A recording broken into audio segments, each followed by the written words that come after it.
Lesson 1. Ang particle po ng Lesson 1 ay wa, mo, at no. Ang particle wa po ay topic marker. Sa Tagalog, ang ibig sabihin niya ay po mismo, ay. Ang mo ay din.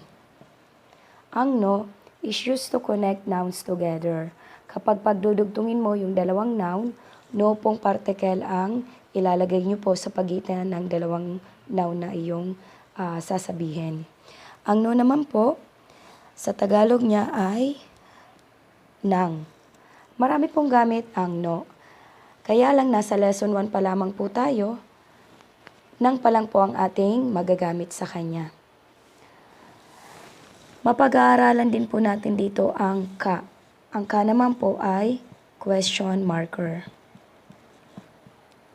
Inilalagay po siya sa dulo ng sentence para yung sentence mo ay maging tanong. Tapos yung kanyang pronunciation po ay pataas, rising intonation po siya.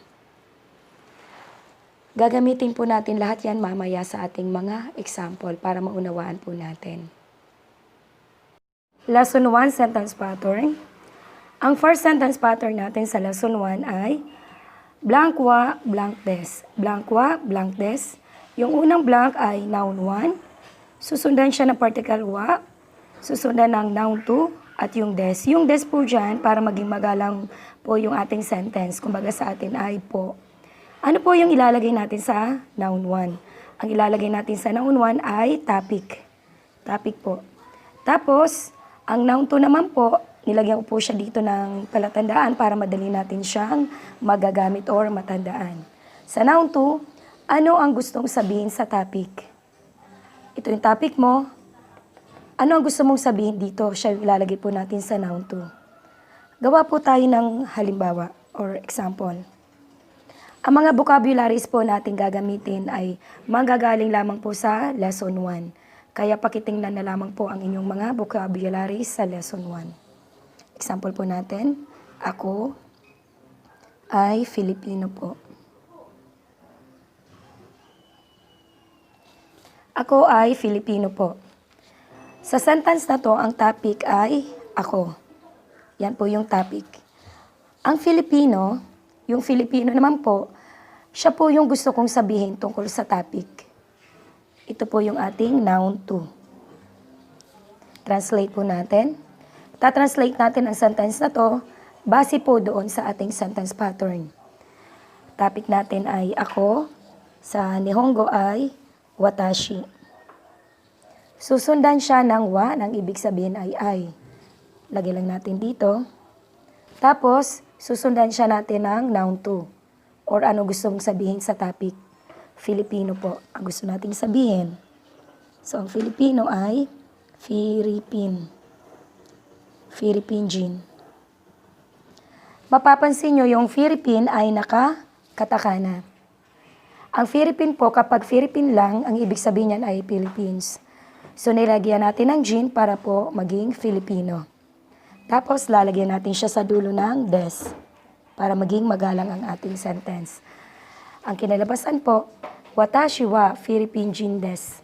Watashi wa Philippine jin desu. Ito po yung ulit, ating topic. Anong gusto mong sabihin sa topic?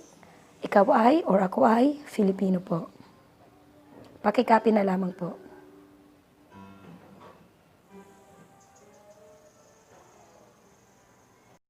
Example po ulit tayo. Ako ay 22 years old po. Ang ako, siya pa rin po ang ating topic. Yan po ang ating pinaka-noun 1. Ang 22 years old, siya po yung ating noun 2. Ito po yung gusto nating sabihin tungkol sa topic. Ano nga ba ang 22 years old sa Nihongo? I-discuss po muna natin ang mga edad sa Nihongo. Ang 1-year-old sa Nihongo ay issai. Issai. Yung Nihongo ng 1 ay ichi. Tinanggal yung chi, pinalitan po siya ng chisaitsu. Dinagdagan lang po siya ng sai para yung number natin ay maging edad. Ang 1-year-old ay issai. Ang 11 years old, yung 1 dito, siya po yung magiging issai. Ito ay ju issai. Ju issai, ang 11 years old. Ang 21 years old naman ay magiging Niju Isay. Ang 31 years old, Sanju Isay. Okay? Punta po tayo sa 2 years old. Walang hirap po dito kasi hindi po siya special. Nisay. Ang 12 years old ay Ju Nisay. Ang 22 years old ay Niju Nisay. Ang 32 years old ay Sanju Nisay. 3 years old naman po ay Sansay. 13 years old ay Ju Sansay. 23 years old, Niju Sangsay. 33 years old, Sanju Sangsay. 4 years old ay hindi po siya special, Yongsay. Yongsay. 14 years old, Jo Yongsay. 24 years old, Niju Yongsay. 34 years old, Sanju Yongsay. Ang 5 years old naman po ay Gosay. Gosay. 15 years old ay Ju Gosay. 25 years old ay Niju Gosay. 35 years old, Sanju Gosay. 6 years old po tayo. Ang 6 years old ay Rokosay. 16 years old, Jo Rokosay. 26 years old, Niju Rokosay. At ang 36 years old ay Sanju Rokosay. 7 years old, Nanasay. Nanasay. 17 years old, Ju Nanasay. 27 years old, Niju Nanasay. 37 years old, Sanju Nanasay. Punta tayo sa 8 years old. Ang 8 years old po, mapapansin nyo, mayroon siyang Chisaitsu. Yung Hachi na 8 na number Hachi, tinanggal po uli yung Chi, pinalitan po siya ng Tsu. Kaya ang 8 years old ay naging Hassay. Double S, Hassay. Ang 18 years old, yung 8 po ang maapektuhan, magiging Ju Hassay. Ju Hassay. Ang 28 years old, Niju Hassay. 38 years old, Sanju Hassay. Okay, punta po tayo sa 9 years old. Kyusay. Kyusay. 19 years old ay Ju Kyusay. 29 years old, Niju Kyusay. 39 years old, Sanju Kyusay. Ang 10 years old naman po, yung spelling ng Ju natin ay ganito. May U. Tinanggal po yung U, pinalitan po siya ng Chisaitsu. Kaya ang 10 years old ay Jusay. Jusay. Jusay.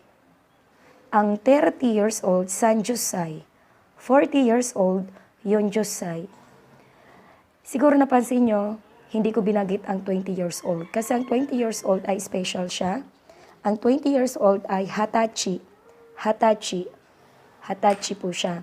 Hindi nyo na kailangan lagyan ng sai, ang 20 years old, kasi hindi naman po binanggit ang number 20. Kaya wala po siyang sai. So ang 20 years old ay Hatachi. Ano ang pananong ng edad?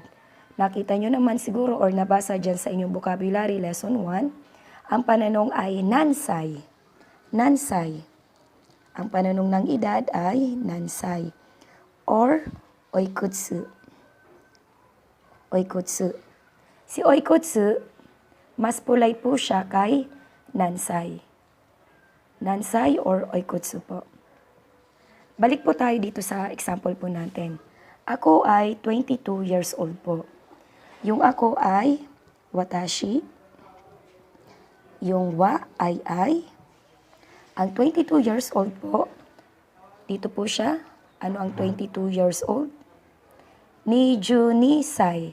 Kaya susulat natin siya ng hiragana na po. Ju nisay. Para maging magalang, lagyan lang natin ng des sa dulo. Watashi wa niju nisay des. Watashi wa niju nisay des. Ako ay 22 years old po. Pakicopy na lang po. Example pa po tayo. Kami ay trainee po. Yung kami, siya po yung ating topic, yung ating N1. Ang trainee, siya yung ating N2. Tingnan nyo na lang po yung sentence pattern natin, number 1, sa pagtatranslate para hindi po kayo magkamali. Simulan na po natin. Ang kami ay watashi tachi. Watashi tachi. Sundan natin ang particle wa. Trainee po ay kenshuse. Lagyan natin ng des para maging magalang. Watashi tachi wa kenshusai desu. Watashi tachi wa kenshusai desu. Topic. Ano gusto mong sabihin sa topic? Kenshusai. So, yan po yung kinalabasan. Next, ang taong yon ay si Miss Jonah po. Ang ating topic ay ang taong yon. Yan ang ating noun 1. Si Miss Jonah, siya yung ating noun 2. Ito po yung anong gusto mong sabihin natin about sa topic. Translate na po natin. Ang taong yon sa Nihongo ay ano hito? Particle wa. Miss Jonah, katakana, ang susulat natin. Jonah, lagyan natin ng san. Tapos, para maging magalang, lagyan natin ng des. Ano hito wa Jonah sang des? Napansin po ninyo, yung pangalan ni Jonah, nilagyan natin ng san. Nilalagyan po siya ng san para po maging magalang ang pagsambit or pagtawag natin sa pangalan ng ibang tao. Pero kapag pangalan po natin ang ating sasabihin, hindi na po natin lagyan or hindi na po natin lalagyan ng san. Pangalan lang po talaga natin. Okay po, pakisulat na lamang po. Pangalawang sentence pattern na po tayo ng lesson 1. Ang second sentence pattern po natin ay blank wa, blank dewa arimasen, or ja arimasen. Ang ilalagay pa rin po natin sa unahan ay topic, siya po yung ating noun 1. Susundan siya ng particle wa, sa Tagalog ay, at susundan ng N2. Maglalagay din po tayo dito ng palatandaan para madali natin siya magamit. Ang N2, dyan po natin ilalagay ang hindi tamang information sa topic. Yung hindi tamang information po dito natin siya isusulat. Siya po yung ating noun 2. Susundan natin ng dewa arimasen. Yung ha dito, napansin nyo naman na wa ang aking pagkakasabi. Kapag isinulat ha siya, pero pag reading ay wa, dewa arimasen. Tapos, ang ibig sabihin niya ay hindi po.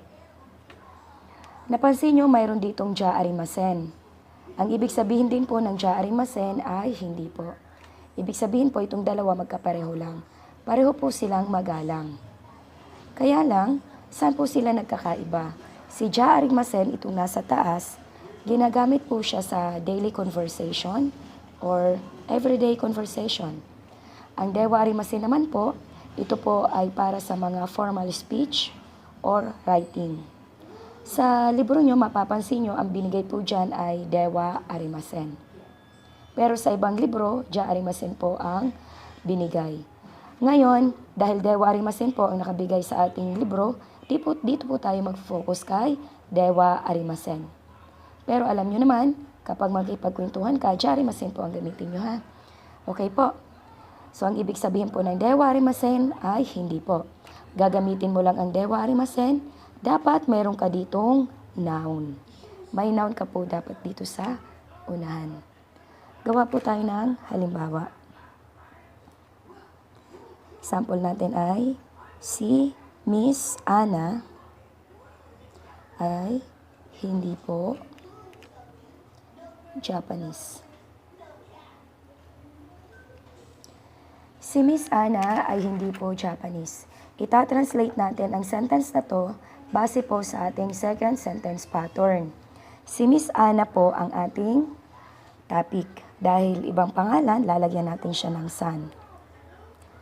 Ana sang, particle, wa, hindi po Japanese. Ito po yung ating pinaka N2. Ito po yung hindi tamang information tungkol kay Ana. Yung N2 natin ay Japanese. Yung hindi po, ito po yung dewa arimasen. So, unahin natin yung N2. Magkakabaliktad po siya. Magiging ganun po ang translation. Japanese ay Nihon Jin. Yung Nihon po, pag Nihon lang, Japan. Lalagyan natin siya ng Jin para maging nationality. Nihon Jin. Tapos, yung salitang hindi po, dewa arimasen. Dewa arimasen. Hindi kasya, dito na lang. Ana sang wa Nihonjin dewa arimasen. Ito pong dewa arimasen, pwede po siyang palitan ng ja arimasen. Anasang wa nihonjin ja arimasen. Sa libro natin, Anasang wa nihonjin dewa arimasen. Example pa po tayo ng sentence pattern number 2. Ang taong yon ay hindi po teacher. Ang topic po natin dito ulit, ang taong yon, ano hito. Ano hito wa. Ang noun to po natin, yun po yung unahin natin dito. Ang teacher ay sensei. At susundan po natin ng hindi po. Dewa.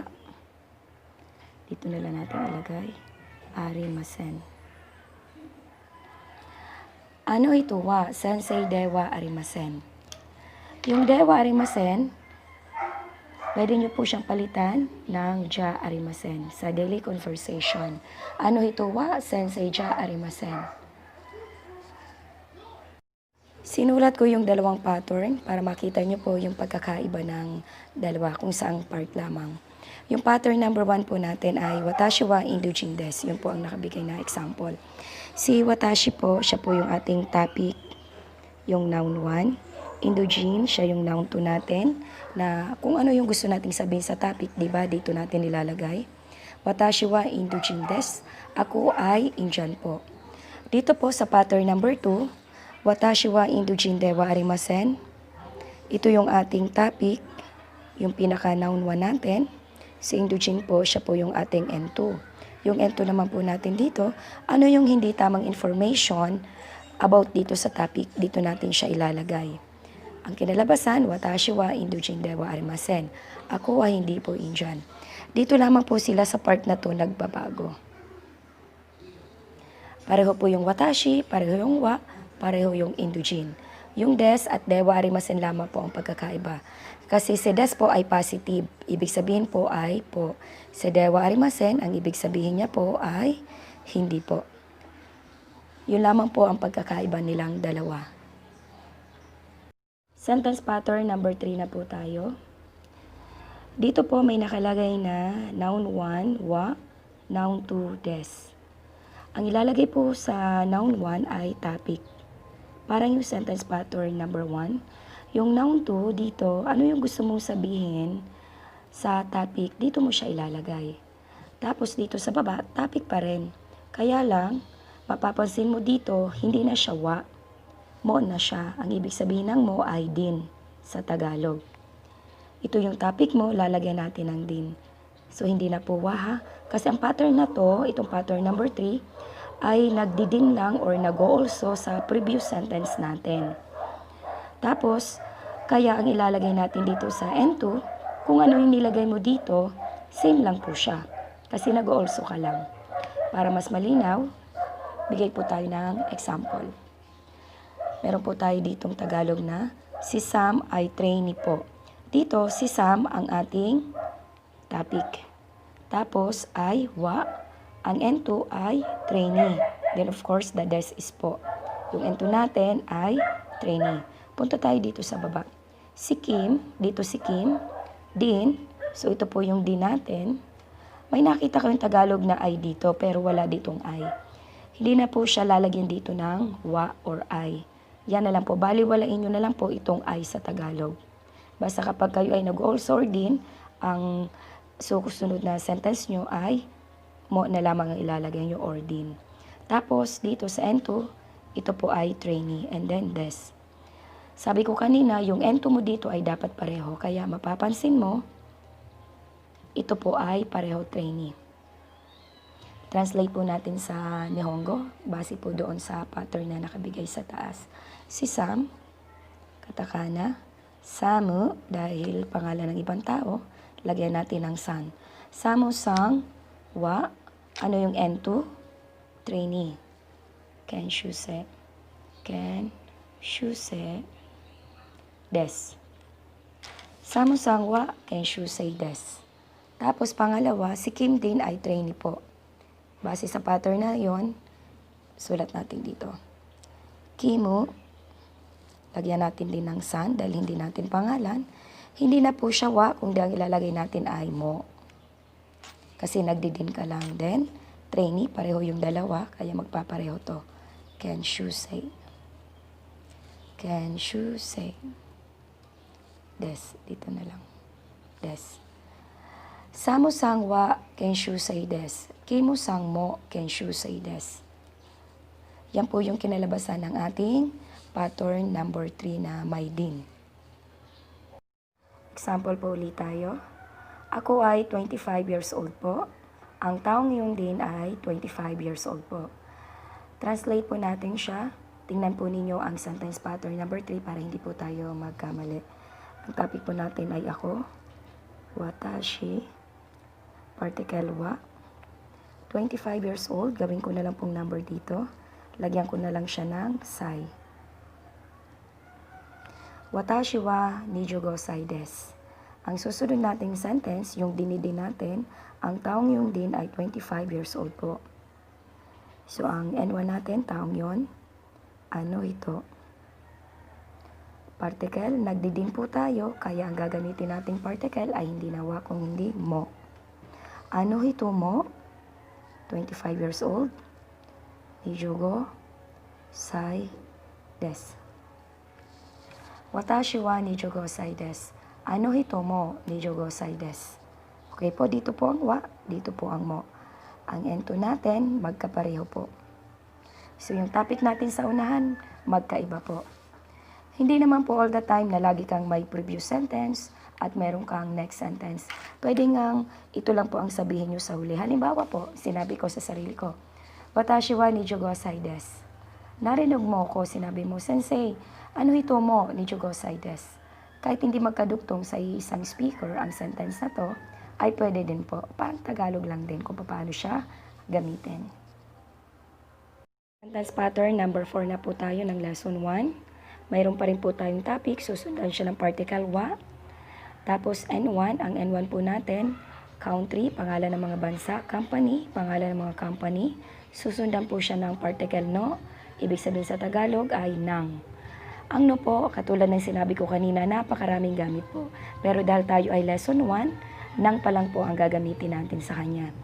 At susundan po siya ng noun 2. Ang noun 2 natin dito ay pangalan ng mga tao, position, and then des. Nagbigay po muna ako ng example dito ng country at saka name. Country at name. Ako ay si Fernan ng Pilipinas po. Ang topic ko ay ako. Watashi. Watashi wa. Ngayon, nakalagay dito ay country. So, yung country natin ay Pilipinas. Huwag nyo pong isusulat na porket Fernan po ang nakasulat dito, itatranslate mo ng magkakasunod. Hindi po, magkakamali po kayo sa grammar. Kaya po may pattern po tayo na dapat sundin. Kaya pag magta-translate kayo, lagi yung titingnan yung sentence pattern para hindi po kayo magkamali. So, base po sa sentence pattern, after the particle wa, country or company po ang ilalagay natin. So, Pilipinas, country. So, Pilipinas po ang ating isusulat muna. Philippine. Sunod po sa Pilipinas, particle no.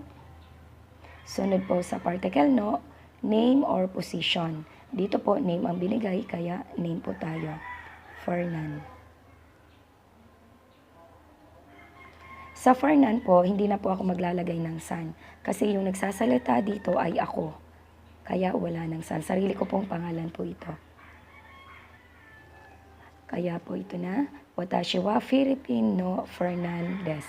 Watashi wa Filipino Fernandez. Ako ay, punta tayo sa dulo, sa Fernan ng Pilipinas po. Kung magta-translate ka, parang ito yung unang itatagalog mo, yung watashi wa. Tapos, pupunta ka sa dulo, ito yung pangalawa mong itatagalog, pangatlo ito, at panghuli po ito. Una po laging itatagalog ay topic. Ako ay si Fernan ng Pilipinas po. Yun po ang pagta-translate natin para hindi po tayo malito. Punta naman po tayo dito sa pangalawa nating example. Company naman at position. Si Leo ay trainee ng Toyota po. Kunwari, trainee po siya ng Toyota. Okay, topic natin si Leo. Leo. So, si Leo ay hindi po natin pangalan, kaya lalagyan natin ng san. Reo sang particle wa. So sabi dito, ang sunod natin susulat, country or company. So dito po ay company po ang binigay, kaya company po ang ating isusulat. Toyota, hiragana na lang na po natin si Toyota. Reo sang wa Toyota, particle, no. Tapos, sabi dyan, ang sunod ay name or position. Dahil position po ang nakasulat, ilalagay natin dito ay Kenshusei. Des. Reo sang wa Toyota no Kenshusei des. So, translate natin sa Tagalog base dito sa pattern na nilagay ko sa taas. Una, 1, dito ang Tagalog. Pangalawa, ito yung tatranslate mo sa Tagalog. Pangatlo ito, pang-apat ito. Tagalogin natin. Subukan natin. Si Leo ay trainee ng Toyota. Of course, yung po, sa hulihan na natin. Okay po. Pakisulat na lamang po. Ang example naman natin ngayon ay country at position or katungkulan. Ang taong yon ay trainee ng Thailand. Ita-translate natin siya base po dito sa ating sentence pattern. Ang topic natin ay ang taong yon. Ano hito? Ano hito? Particle wa. Country. Ang country natin ay Thailand. Ang Thailand natin ay Thai. Susundan siya ng particle no. Ano yung position niya or katungkulan? Kenshusei. Kenshusei. Des. Ano hito wa? Tai no Kenshusei des. Ano hito wa? Tai no Kenshusei des. Next po natin, company at name. Ako ay siya ng JFF po. Kunwari, siya, ang kanyang company ay JFF. Translate po natin. Dito pa rin po tayo titingin para hindi magkamali. Watashi wa company. Ang company niya ay GFF. Particle no. At susundan siya ng pangalan. Siya des. Yung siya dito, hindi ko na po nilagyan ng siya kasi siya po yung nagsasalita, watashi. Akin po yung pangalan na yon. Watashi wa GFF no siya des. Pakisulat na lamang po. Ang panglima po ay hindi po siya sentence pattern. Pag-aaralan po natin dito ang tatlong uri ng pagtatanong. Una po, confirmative question, answerable by hi or iye. Pangalawa, interrogative question. Ang mga halimbawa nito, what, when, where, who, etc. Kapag sasagot, hanapin mo lang ang pananong at doon mo ilagay ang iyong sagot. At panghuli ay choices. Kapag sasagot ka naman, mamimili ka lang sa tinatanong sa iyo. Lahat yan bibigyan natin ng mga halimbawa. Unahin po natin ang confirmative question. Ikaw ay trainee po ba? Ang sentence pattern na ginamit po natin dito ay ang sentence pattern number 1. Ito po yung pinaka N1, ito po yung pinaka N2 natin. Sa Nihongo po, anata wa kenshusei desu ka? Ang ikaw ay anata, ay wa, trainee ay kenshusei, ang po des, ang ba ay ka. Ito po ang ating pinaka question marker. Kapag tayo po ay sasagot, kailangan po natin ng confirmation. Kunwari po na totoo po na tayo ay trainee, sasagot tayo ng hi. Opo. Tapos yung anata, kailangan natin palitan ng salitang watashi. Kasi si anata ay ikaw, kapag sasagot ka na, kailangan nang maging ako, kaya watashi. Kasi kapag ginamit mo lang din uli si anata, siya uli yung ating sinasabi. Okay? Hi. Watashi, copy lang po yung wa, and then yung kenshusei. At yung des. Yung ka, iiwanan na po natin. Kasi yung ka ay question marker. Kapag nilagay mo yung ka uli dito, magiging tanong po siya. Okay? Ang kinalabasan po ay, hi, watashi wa kenshusei des. Ngayon, ang ibig sabihin nito, opo, ako ay trainee po. Ngayon, kapag naman gusto mong sumagot sa paraan na maiksi lang or shortcut answer, yung confirmation uli, hi, yung N2 na lamang po ang iyong sasabihin. Yung N2 kasi ikaw naman po yung kausap, pwede ka na mag-direct answer. So, ang magiging sagot ay, can you say des? Basahin po natin.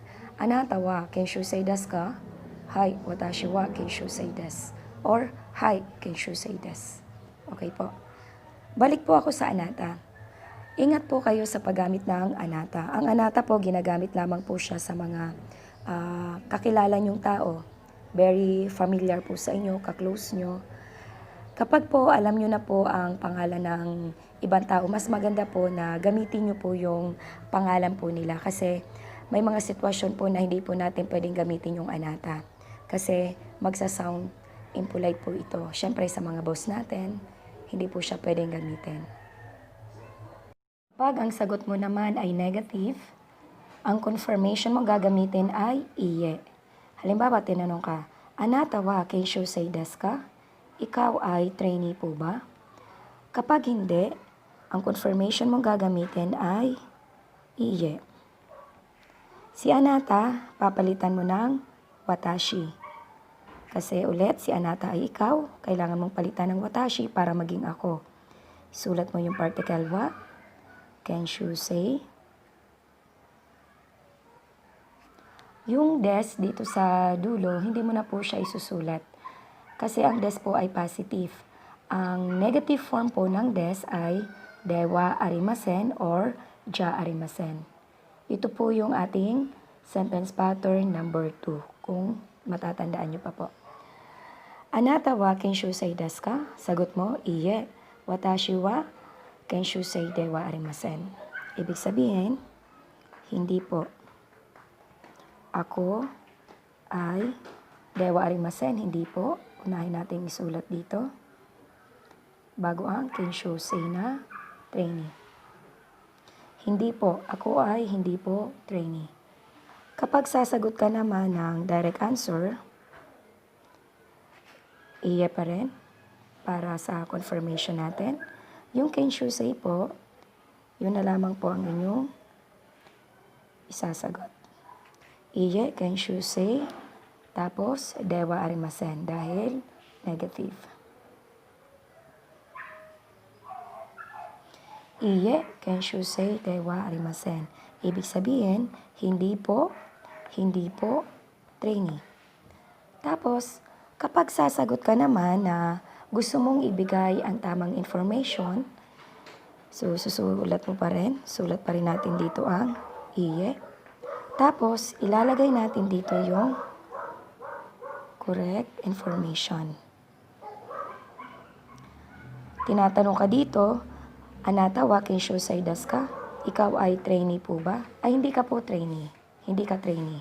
Ngayon, sasagot ka lang ng iye.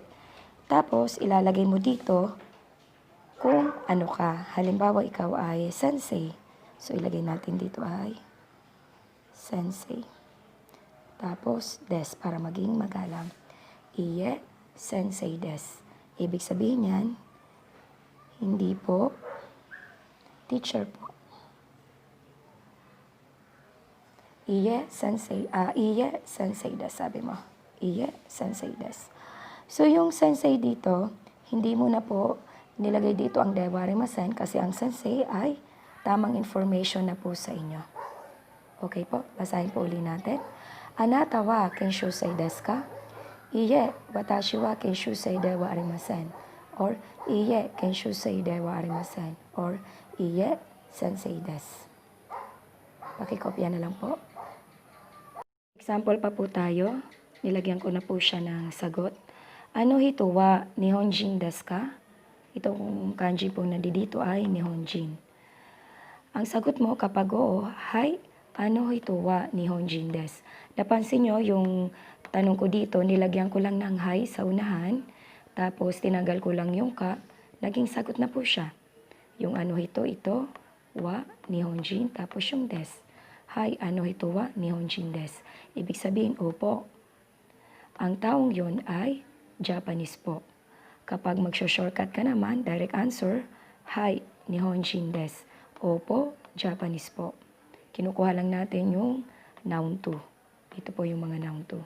Ngayon naman, kapag ikaw ay mag-negative answer, ang confirmation mo ay iye. Kopyahin mo yung ano hito, iye, ano hito wa, Nihonjin. Yung des, wag mo pong kukopyahin kasi nasa negative ka. Papalitan mo siya ng dewa arimasen. Dewa arimasen. Kasi po ang negative form ng des ay dewa arimasen. Kaya naging sagot mo, iye, ano hito wa, Nihonjin dewa arimasen. Ibig sabihin, hindi po. Ang taong iyon ay hindi po Japanese. Punta po tayo sa direct answer ng negative confirmation. Iye, Nihonjin, dewa arimasen. Ibig sabihin, hindi po. Hindi po Japanese. Yung dewa arimasen, pwede po siyang ja arimasen. Kasi sa libro natin ay dewa arimasen ang ginamit, kaya ito na po ang aking ginamit. Sa ibang libro po, ja arimasen naman po. Ngayon naman, kapag gusto mong ibigay yung correct information mo, ang confirmation pa rin natin, syempre, iye. Tapos, ano yung tama? Philippine Jin des. So, ito ay Jin. Ibig sabihin, hindi po. Filipino po. Basahin uli natin. Ano ito wa? Nihonjin des ka?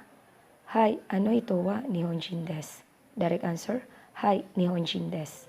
Kapag negative answer naman, iye, ano ito wa? Nihonjin dewa arimasen. Direct answer, iye, Nihonjin dewa arimasen. Or, iye, Philippine Jin des. Confirmative question pa rin po tayo.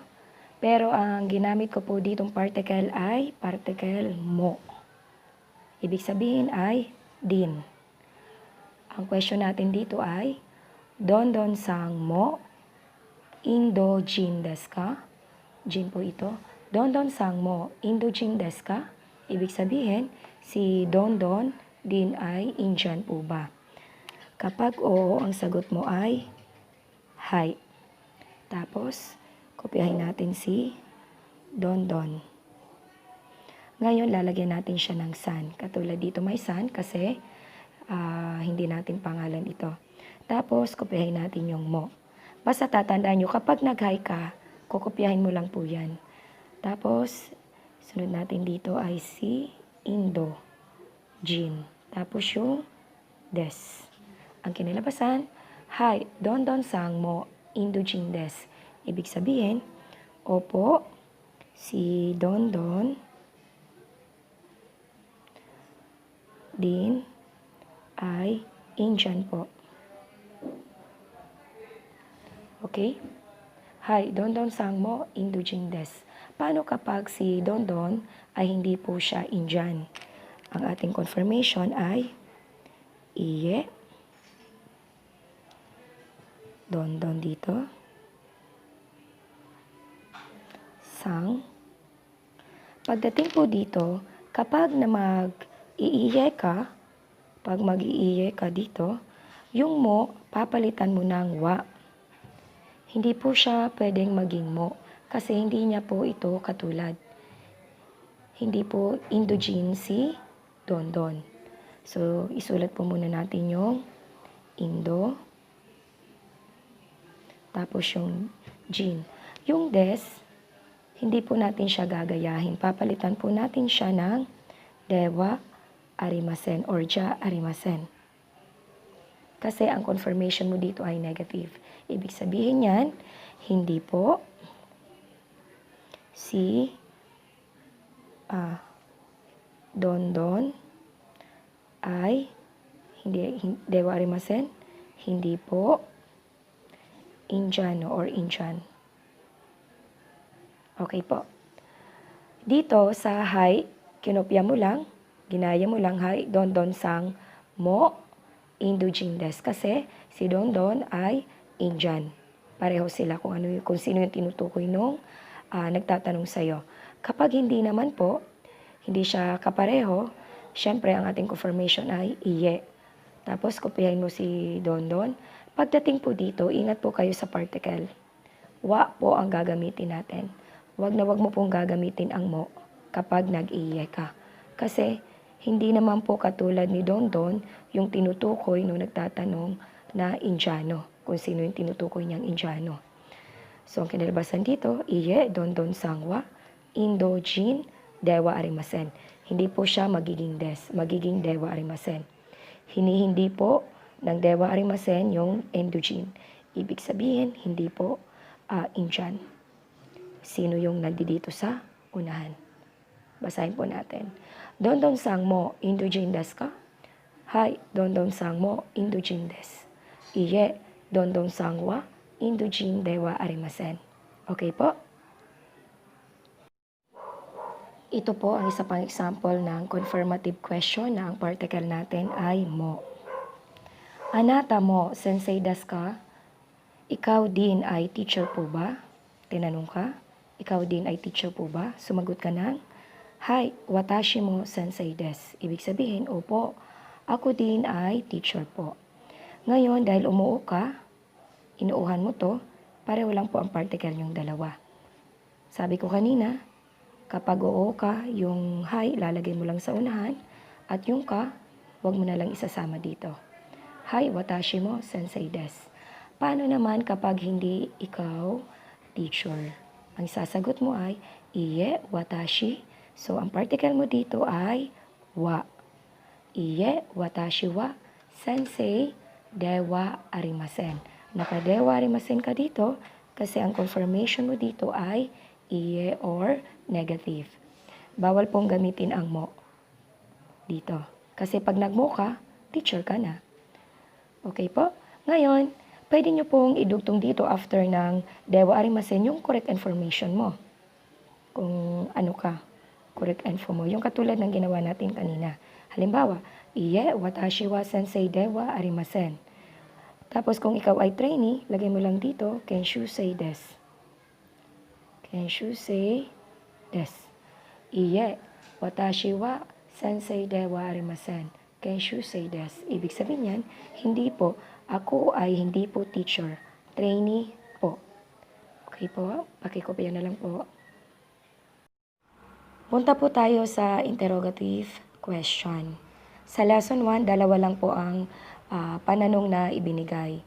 Dare o kaya Donata. Pareho lang po ang meaning nila. Si Donata lang po ay mas magalang kaysa kay Dare. Ang ibig sabihin po niyan ay sino. Ang pangalawa naman po ay Nansai or Oikotsu. Ang ibig sabihin, ilang taon. Magalang lang po si Oikotsu kaysa kay Nansai. Una natin bigyan ng halimbawa ay ang Dare o kaya Donata. Ano hito wa Dare desu ka? Or ano hito wa Donata desu ka? Ibig sabihin, ang taong iyon ay sino po ba? Paano ba tayo sumagot sa isang interrogative question? Sabi kanina, hanapin daw ang ating pananong at doon ilagay ang ating sagot. Ang ating pananong po ay iyan. Dare o kaya Donata. Kapag sasagot tayo, dyan natin ilalagay ang ating answer. Kapag ang sagot natin ay shortcut, dito tayo mismo. Halimbawa, ang sagot natin ay, ang taong yon ay si Jo R. Jo na lang para medyo maiksi. Jo sang des. Ano ito wa? Dare desu ka? Sumagot ka ng Jo sang des. Ngayon, kapag ang sagot mo ay hindi direct, yung ano ito, tapos yung wa, tapos dito yung answer, si Jo, tapos lagyan natin ng sang, kasi hindi natin pangalan. Ang kinalabasan, ano ito wa, Jo sang des. Okay po? Tapos, pwede rin po natin gamitin yung sentence pattern number 4. Naalala niyo po ba yung sentence pattern number 4? Yung blank wa, country, company no, name, position, des. Okay. Halimbawa, huwag tayong mag-direct answer. Ano hito wa? Tapos, ilagay natin dito yung country. Tapos, particle no. Ilagay natin dito yung name. Tapos, des. Ito yung sentence pattern na number 4 natin kanina. Ano ito wa? Bansa ni Jo ay Pilipinas, Philippine. Tapos, pangalan ni Jo dito. Ano ito wa? Filipino Jo Sang Des. Ang ibig sabihin sa Tagalog, ang taong iyon ay si Jo ng Pilipinas po. Okay po? Basahin po uli natin. Ano ito wa? Daridas ka? Jo Sang Des. Ano ito wa? Jo Sang Des. Ano ito wa? Filipino Jo Sang Des. Marami kayong option kung paano nyo sasagutin. Pakikopya na lang po. Magbigay naman po tayo ng example sa pangalawang interrogative na ibinigay sa lesson 1 ang nansay or oikotsu, yung pinakamagalang niya. Okay? Romel Sangwa, nansay das ka. Sabi sa interrogative, paano tayo sasagot? Hanapin yung pananong at doon ilagay ang sagot. So ito yung pananong, dyan natin ilalagay ang ating answer. Halimbawa, si Romel ay 29 years old, kunwari. Medyo Q, lagay natin yung sai, tapos bring down the des. Dito may sai, dito rin may sai. Kasi nansay, edad, kaya may sai din po siya dyan. Romel Sangwa, nansay des ka? Medyo Q sai des. Kung ayaw mo namang mag-direct answer, ulitin mo uli si Romel dito. Romel Sangwa, edad niya, medyo Q sai des. Romel Sangwa ni Kyusay des. Ibig sabihin, si Romel ay 29 years old po. Pakilagyan na lang po ng meaning. Mayroon pa akong example dito. Anata wa nansay das ka? Ibig sabihin, ilang taon ka na? Ulitin ko po ulit, ingat po tayo sa paggamit ng anata. Ang anata ay ginagamit natin sa very familiar sa atin or ka-close natin. Huwag natin basta-basta gagamitin ito kung kani-kanino. Kasi baka maging impolite po yung maging dating sa kanila. Much better na gamitin natin yung pangalan po nila. Okay po? Ulitin ko yung tanong. Anata wa nansay das ka? So ang pananong uli natin, nansay. Kunwari ang kausap ko dito ay si Jonah. Kunwari si Jonah ang edad niya ay 35 years old. So, ilalagay natin dito. Number 35, ilagay natin yung sai. Counter suffix ng edad ay sai. Bring down the des. Anata wa nansay des ka? Sumagot si Jonah sa akin ng sanjogo sai des. Ngayon, kapag kausap mo na mismo yung tao, kaharap mo na, hindi mo na kailangan pang sabihin yung anata. Pwede mo siyang i-direct na tanungin na, nansay des ka? Sasagot lang siya ng sanjogo sai des. Pero kung halimbawa, gusto niyang sumagot na may nakalagay na watashi, si anata, papalitan niya lang ng watashi. Watashi wa, edad ni Jonah, sanjogosai, at ilalagay natin ang des. Watashi wa sanjogosai des. Ako ay 35 years old po. Pakilagyan na lang po ng translation pag sinulat nyo sa lecture notebook. Basahin po natin ulit. Start tayo kay Romel. Romel Sangwa, nansay des ka? Nicho kyusay des. Romel Sangwa, nicho kyusay des. Anata wa nansay des ka? Or nansay des ka? Sanjogosai des. Watashi wa sanjogosai des. Pili po natin ay choices. Kaya lang, sa lesson 2 pa po siya lalabas. Kaya sa lesson 2 ko na po siya ipapaliwanag para kapag sumagot po kayo sa book, hindi na po siya mamix. Punta po tayo sa sang. Ang ibig sabihin ay Mr., Miss o kaya Mrs. Ang paggamit po niya, una nating ilalagay yung name o kaya apelyido bago natin ilalagay yung sang. Halimbawa po, Joe Sang. Ibig sabihin, Mr. Joe. May magalang pa po kaysa kay sang ang sama. Ginagamit naman ang sama sa mga business, sa mga kliyente, sa mga customer, etc. Halimbawa, si Joe ay customer. Joe sama. Napakagalang na po niyan. Punta po tayo sa kun. Saan po ginagamit ang kun? Ginagamit po ito sa mga young men or juniors. Doon po sila ikinakabit sa kanilang pangalan. Ginagamit din po ito ng mga superiors para tawagin yung mga young men or juniors. Sa magkakaibigan, ginagamit din po nila ito. Sa babae, kapag ka-close nila yung young men or juniors, ginagamit din po nila ito. Halimbawa, sa room natin, sino ba yung bata pa? Si Joar. Halimbawa, Joar Kun. Ganun po. Next, Chan. Ang Chan naman po ay dinudugtong naman po ito sa pangalan ng batang babae. Sa mga girls, children, close friends, or lovers. Ginagamit din po siya. Yung Chan po, siya po ay childish version ng San. Ang Chan. Halimbawa, sa room natin, ang bata ay si Sheila. Halimbawa, Sheila Chang. Wag niyo pong gagamitin ito. Ito mga to yung Sang, Kung, Chang, o kaya yung sama sa sarili niyong pangalan.